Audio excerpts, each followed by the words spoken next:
My name's Isabella, and I'm 21 years old.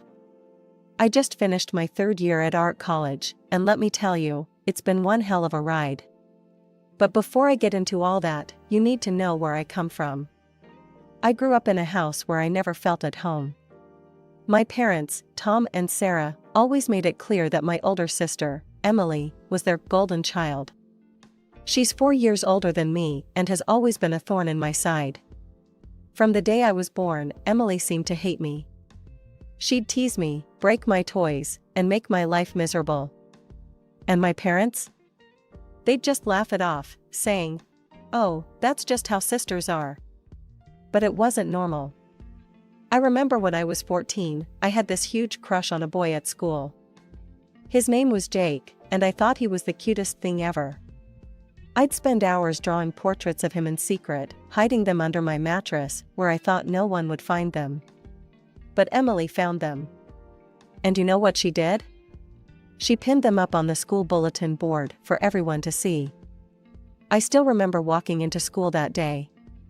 The laughter, the pointing, the whispers. It felt like the whole world was crashing down around me. And Jake? He came up to me, all awkward and stuttering. Isabella. I saw the drawings. Look, you're nice and all, but I don't like you that way. I ran home crying that day. My parents were in the kitchen when I burst through the door, tears streaming down my face. Mom, Dad, Emily humiliated me at school. She found my private drawings in. But before I could finish, Emily waltzed in, a smug grin on her face. "Oh, come on, Izzy," she said, using the nickname I hated. "It was just a bit of fun. Not my fault you can't take a joke." And you know what my parents did? They laughed. They actually laughed. "Sweetie," my mom said, wiping tears of mirth from her eyes, "you really need to toughen up. It's not Emily's fault you're such a crybaby." That's why, when I got accepted into art college, I was over the moon. It was my ticket out of that house, away from the constant mockery and belittlement. My grandmother was the only one who ever showed me any real love. She was the one who encouraged my art, who told me I had talent. When I got accepted, she insisted on paying for my tuition. "Isabella," she said, her eyes twinkling, "you've got a gift. Don't let anyone tell you otherwise. I'll make sure you get the education you deserve." For 3 years, she paid for everything. My tuition, my supplies, even some extra for living expenses. But then, just before my final year, she got sick. I remember sitting by her bedside, holding her frail hand. She looked at me with those kind eyes of hers and said, "Isabella, my dear, I'm so proud of you. You're going to do great things." Then she turned to my parents, who were standing at the foot of the bed. "Tom, Sarah, I need you to promise me something. Promise me you'll pay for Isabella's final year. She needs to finish her education." My parents nodded solemnly. "Of course, Mom," my dad said. "We promise." Grandma died a week later. At the reading of her will, we found out she'd left her house to my parents and her jewelry to Emily and me. Emily, of course, immediately grabbed the diamond tiara. "I'll take this," she announced. "Isabella can have the ring. She doesn't care about jewelry anyway, right, Izzy?" I didn't argue. She was right, I didn't care much for jewelry. So I took the diamond ring and put it in a safety deposit box at the bank. I made friends quickly in college. There was Zoe, a punk rocker with a talent for abstract art, and Marcus, a quiet guy who could make sculptures that took your breath away. They didn't care about my family drama. To them, I was just Isabella, the girl who could paint like nobody's business. "Hey, Bella," Zoe said one day, using the nickname I actually liked. "There's a tattoo parlor downtown looking for someone to draw designs. You should apply." I was hesitant at first. My parents would flip if they knew I was working in a tattoo parlor. But then I thought, why should I care what they think? So I applied, and to my surprise, I got the job. The owner, a burly guy named Mike with more ink than skin, took one look at my portfolio and said, you're hired, kid."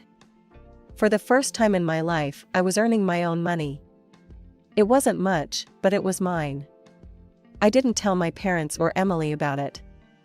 I could already hear Emily's mocking voice. "Oh, little Izzy's drawing pictures for thugs now? How cute." College life suited me. I threw myself into my studies, determined to make my grandmother proud. My professors praised my work, and I even won a few small competitions. But more importantly, I was happy. The years flew by, and before I knew it, I was finishing up my third year. As the summer break approached, a familiar dread settled in my stomach. I had to go home. I opened the door and stepped into chaos. The living room was full of people, all bustling about with excitement. In the center of it all stood Emily, beaming as she held up a white dress. My mother noticed me first. "Oh, Isabella," she said, her smile faltering slightly. "You're home. We weren't expecting you so soon." I stood there, stunned. "Emily's getting married? When did this happen?" Emily turned to me, her smile turning into a smirk. "Oh, didn't anyone tell you? I guess we've all been so busy with the preparations, it must have slipped our minds." I felt like I'd been punched in the gut. My own sister was getting married, and no one had even bothered to tell me. "Who's the lucky guy?" I managed to ask, trying to keep my voice steady. "This is Richard," Emily said, pulling forward a tall, handsome man I hadn't noticed before. "Isn't he dreamy?" Richard gave me a polite smile and extended his hand. "Nice to meet you, Isabella. I've heard so much about you." I shook his hand, wondering what exactly he'd heard. Knowing Emily, probably nothing good. The next morning, I woke up to the sound of excited chatter downstairs. Emily was holding court at the breakfast table, surrounded by our parents and a couple of her bridesmaids. As I listened to their conversation, I learned that Emily had broken up with her previous boyfriend at our parents' insistence. Apparently, he'd been mixed up with some dangerous crowd. "Thank God you listened to us, sweetie," Mom said, patting Emily's hand. "Richard is such a better match for you. And his family is so well off." I couldn't help but roll my eyes. Of course, that's what they cared about. "Speaking of Richard," Emily said, turning to me with a smirk, "he's taking me out to dinner tonight. Not that you'd know anything about that, right, Izzy? Still haven't found a boyfriend?" They all laughed, and I gripped my coffee mug tighter, willing myself not to cry. Some things never change. As the days passed, I tried to stay out of everyone's way. I spent most of my time in my room, sketching and counting down the days until I could leave. But one evening, I couldn't avoid the family dinner. We were all seated around the table when Emily dropped her bombshell. "I've decided to wear Grandma's tiara for the wedding," she announced. "It'll look perfect with my dress." "Oh, that's a wonderful idea," Mom exclaimed. Emily wasn't done. "But you know what would make it even better? If I had a matching piece to go with it. Like, oh, I don't know, a ring?" I froze, my fork halfway to my mouth. I knew exactly where this was going. Mom's eyes lit up. "Oh, that's right. Isabella, didn't Grandma leave you a ring?" I nodded slowly, a sick feeling growing in my stomach. "Well, there you go," Emily said, clapping her hands together. "Izzy, you'll let me borrow the ring for the wedding, won't you?" I put down my fork. "Borrow? For how long?" Emily laughed, a sound that sent chills down my spine. "Oh, silly Izzy. I mean, you'll give it to me. For keeps." But Grandma left that to me," I protested weakly. "Come on, Isabella," Dad said, his voice stern. "Don't be selfish. It's your sister's wedding day." I looked around the table, hoping to see someone, anyone, on my side. But all I saw were expectant faces, waiting for me to give in. Like always. "Isabella," Dad said, his voice cold. "Either you give the ring to your sister, or we won't pay for your final year of college." The room fell silent. I couldn't believe what I was hearing. But But you promised Grandma, I whispered, tears welling up in my eyes. Emily let out a harsh laugh. Oh, please. No one cares about promises made to some half-witted old woman. I stood up so fast, my chair fell over. How dare you talk about Grandma like that? I shouted. That's enough, Dad roared. Isabella, you have a choice to make. The ring or your education. Decide. I looked at their faces, Dad's anger, Mom's disappointment, Emily's smug satisfaction. In that moment, I knew I had lost. Again. With shaking hands, I took off the necklace where I kept the key to my safety deposit box. I handed it to Emily. The morning after the ring incident, I cornered Emily in the kitchen. When exactly is your wedding? I asked, trying to keep my voice steady. Emily looked up from her coffee, a sly smile playing on her lips. It's on the 29th. Why, planning to ruin it? I ignored her jab. 2 weeks. I had 2 weeks to get away from this toxic environment. No, I replied coolly. I'm going to visit a friend from college. I'll be back in time for the wedding.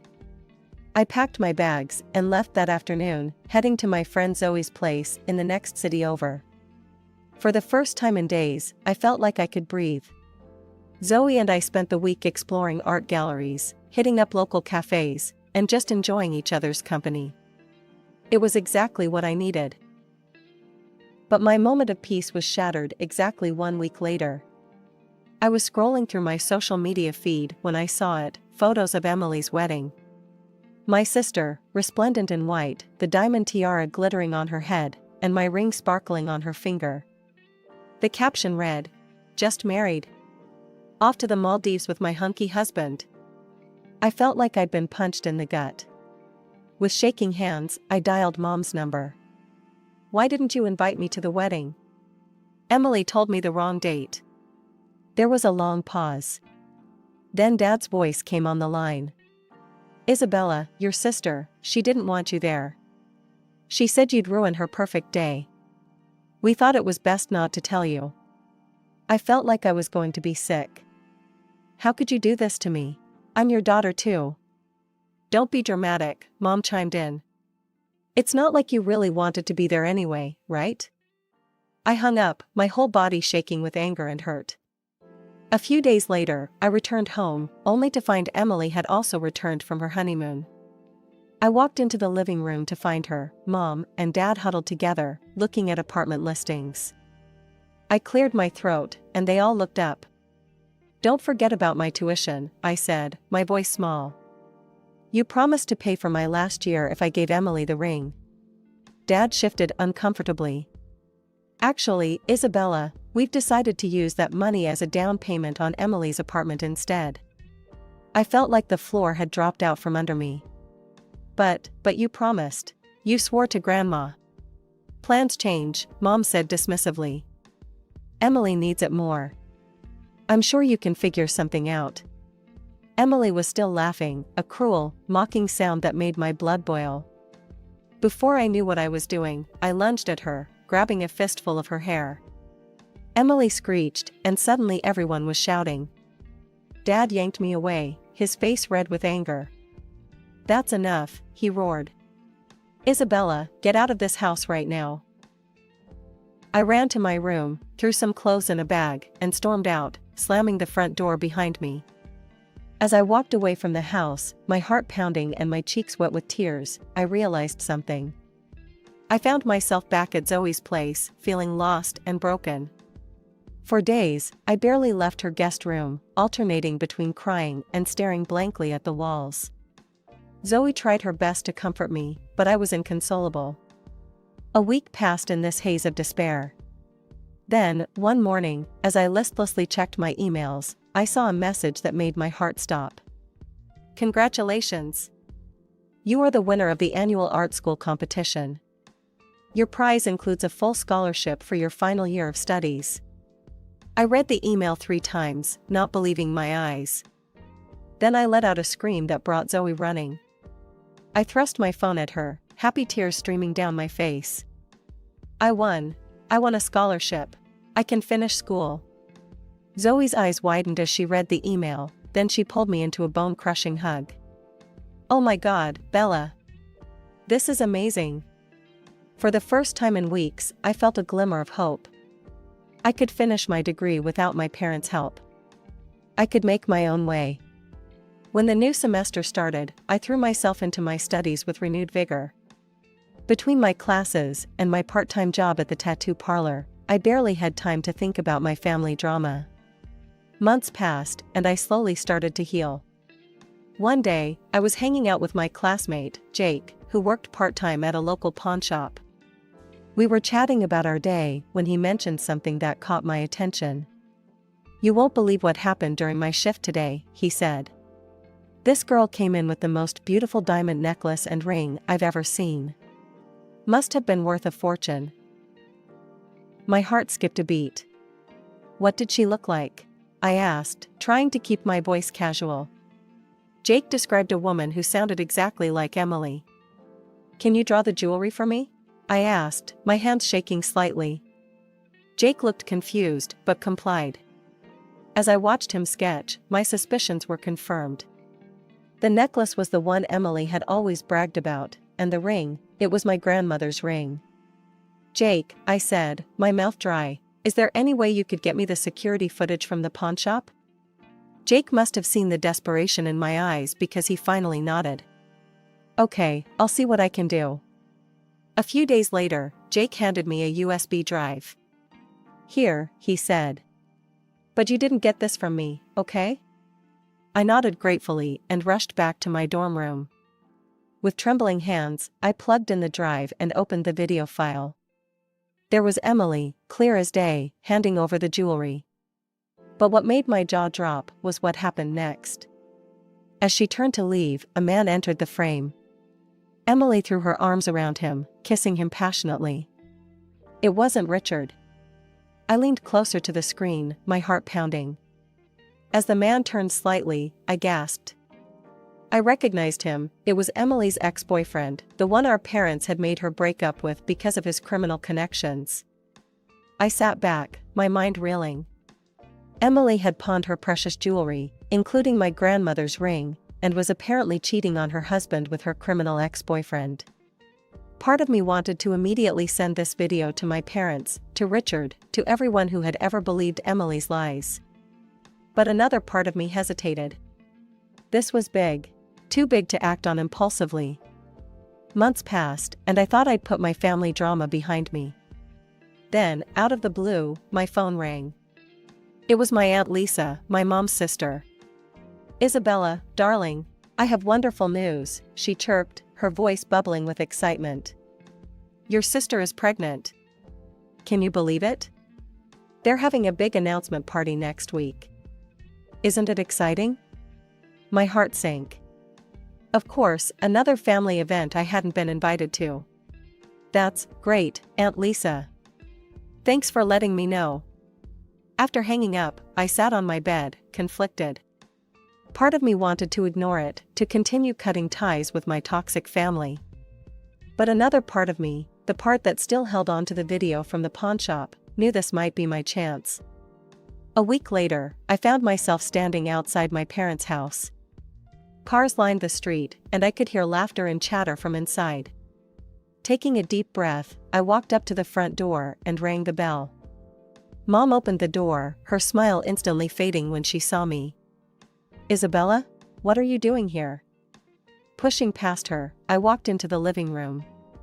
The chatter died down as people noticed me. Emily, standing in the center of the room with Richard, looked like she'd seen a ghost. "What is she doing here?" Emily hissed. Dad's voice boomed through the room. "Isabella, get out of this house immediately. You're not welcome here." Confused murmurs rippled through the guests. I saw Richard's parents exchange worried glances. Mom, always one for saving face, plastered on a fake smile. "I'm so sorry, everyone. We've had to distance ourselves from Isabella. She's become quite greedy and unworthy of our family name." The room erupted into arguments. Some relatives defended me, while others sided with my parents. I raised my voice. "I have something to say." Gradually, the room quieted down. All eyes were on me. I turned to Emily. "Congratulations on your pregnancy, sis. But I have to ask, why aren't you wearing Grandma's tiara and ring?" Emily's face went pale. Her mother-in-law spoke up, "Now that you mention it, I haven't seen that beautiful ring in a while." "Emily, dear, where is it?" Emily stuttered, I sent them for restoration. They needed cleaning." I nodded slowly, pulling out my phone. "That's interesting.